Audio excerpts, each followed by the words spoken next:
Assalamualaikum warahmatullahi wabarakatuh. Alhamdulillahilladzi khalaqal mauta wal hayata liyabluwakum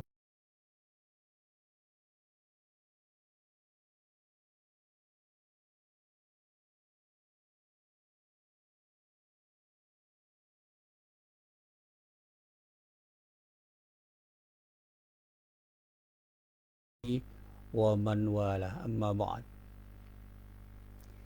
Para jamaah yang dirahmati Allah, alhamdulillah hari ini kita bisa bertemu lagi setelah lama kita tidak berjumpa dalam kajian, baik kajian sahur maupun kajian subuh, karena ada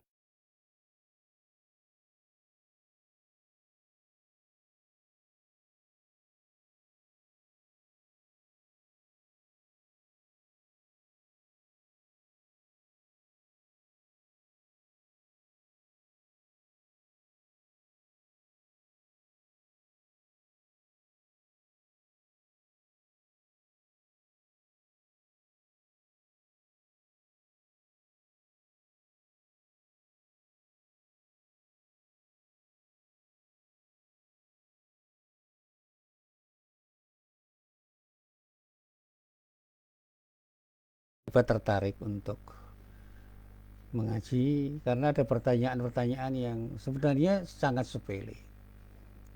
Tapi kalau dijawab dengan jawaban yang terlalu sederhana, mungkin tidak akan bisa dipahami dan menyelesaikan masalah.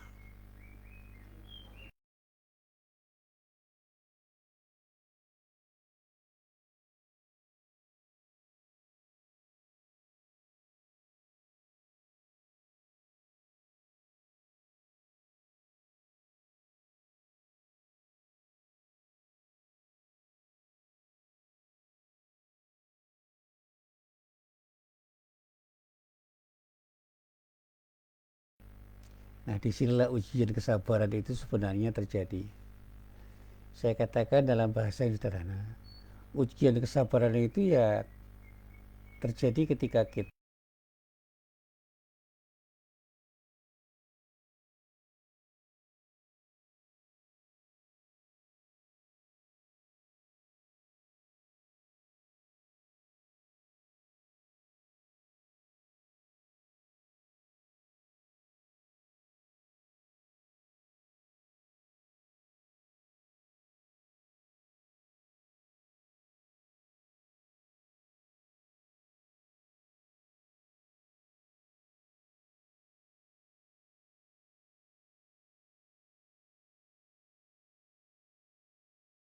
pada siapapun. Sehingga emosi kita menjadi emosi yang tidak terkendali, dan yang muncul adalah emosi-emosi yang sifatnya negatif. Dan inilah yang mestinya kita kendalikan. Nah, para jamaah yang dirahmati Allah, hari ini saya ingin bercerita tentang bagaimana sungguh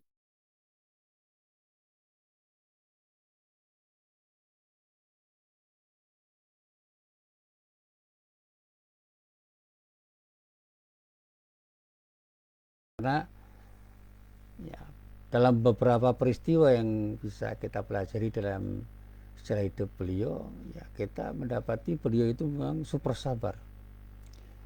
Ada cerita ketika usai perang Uhud, beliau dengan sangat lembut bisa menyapa umatnya dengan sapaan yang sangat santun, dan seraya berdoa kepada Allah untuk memberikan maaf dan ampunan, maghfirah kepada siapapun yang dianggap oleh pasukan perang Uhud sebagai biang kekalahan telak melawan musuhnya orang-orang kafir pada waktu itu. Padahal andai kata pada waktu itu Rasulullah SAW meluapkan kemarahannya pun semua orang bisa memaklumi.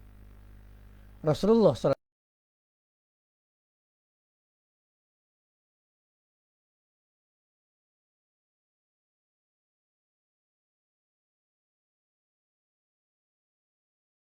ketika kita harus membalas kezaliman dengan kezaliman, apalagi membalas kezaliman dengan tindakan-tindakan yang bisa menciptakan ketidakbaikan pada orang yang menzalimi diri kita.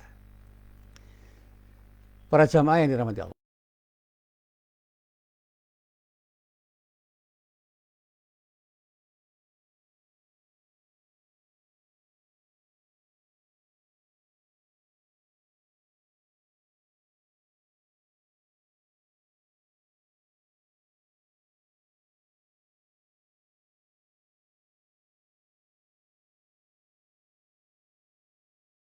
wastaghfir lahum wasyawirhum fil amr fa idza azamta fatawakkal 'ala Allah innallaha yuhibbul mutawakkilin. Disebabkan rahmat dari Allah, kamu bersikap lemah lembut terhadap mereka. Ini adalah pernyataan Allah kepada Rasulullah Nabi Muhammad SAW ketika Rasulullah bisa bersikap lemah lembut terhadap orang-orang yang pada saat difahami bahwa mereka datang dengan sengaja untuk mengganggu ketenangan Rasulullah SAW beserta istrinya, dan ketika menyaksikan perilaku mereka itu, tentu saja Aisyah pun gemas, geram, marah, lalu dengan spontan berteriak, kalianlah yang semestinya celaka. Nah, melihat sikap istrinya Aisyah radhiyallahu anha, ternyata Rasulullah SAW kurang berkenan dan sama sekali tidak ilabni abdi kulal walam yujibni ila ma aradtu fantalaqtu wa ana mahmumun ala wajhi walam astafiq.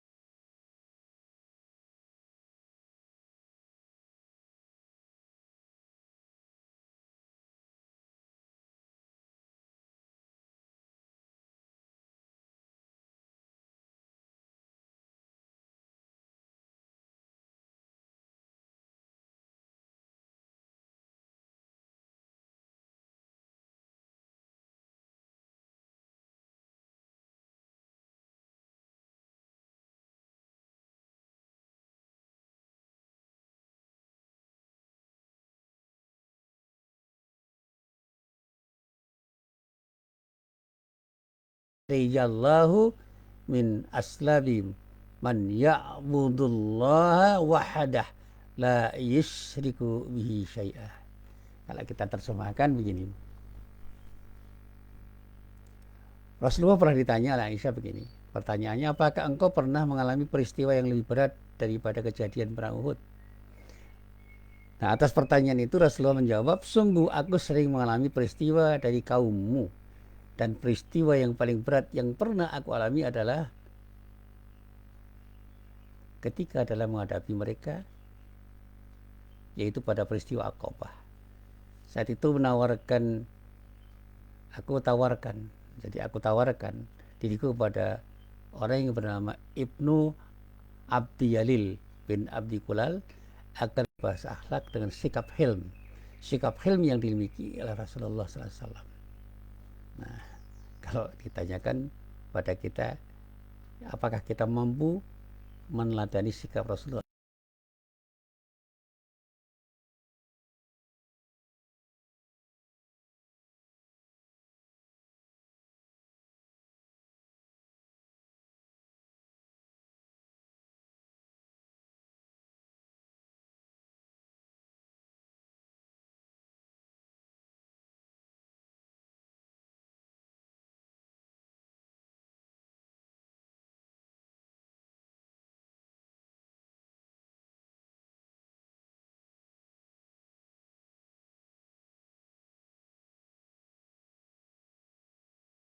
Ternyata salam benar-benar mendapatkan porsi perhatian yang cukup besar.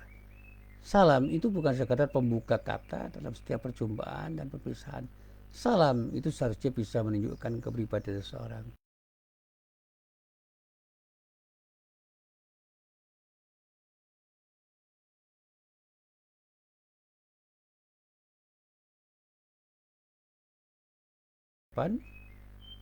Secara verbal. Lebih jauh dari itu, salam bisa dimaknai sebagai ungkapan yang mengindahkan kedamaian, yang mengisyaratkan kedamaian dalam pengertian yang lebih luas. Jadi dalam hal ini Rasulullah menyatakan tebarkan kedamaian untuk siapapun, dimanapun, dalam konteks apapun. Karena Islam hadir dengan tawaran damai. Damai untuk semuanya. Peace for all. Selaras dengan misi kerahmatannya, rahmatan lil alamin. Dan itulah kurang lebih makna kalimat afsus salam, tebarkan kedamaian untuk semua orang di dalam hadis ini yang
kebaikan, dan hindarilah tindakan membalas keburukan dengan keburukan yang sama.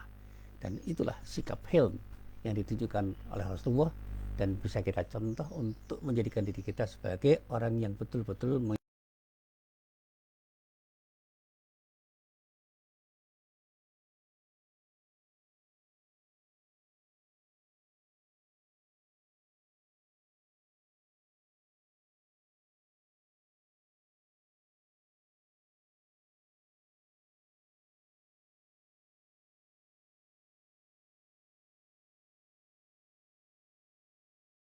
sikap al-hilm, sikap hilm, sikap santun, sikap sabar, sikap lemah lembut, sikap pemaaf yang dimiliki oleh Rasulullah.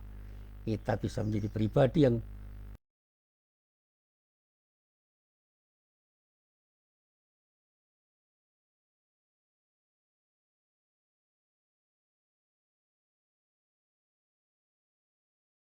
marilah kita belajar untuk menjadi pemaaf, dan jangan pernah biarkan diri kita terkendali oleh emosi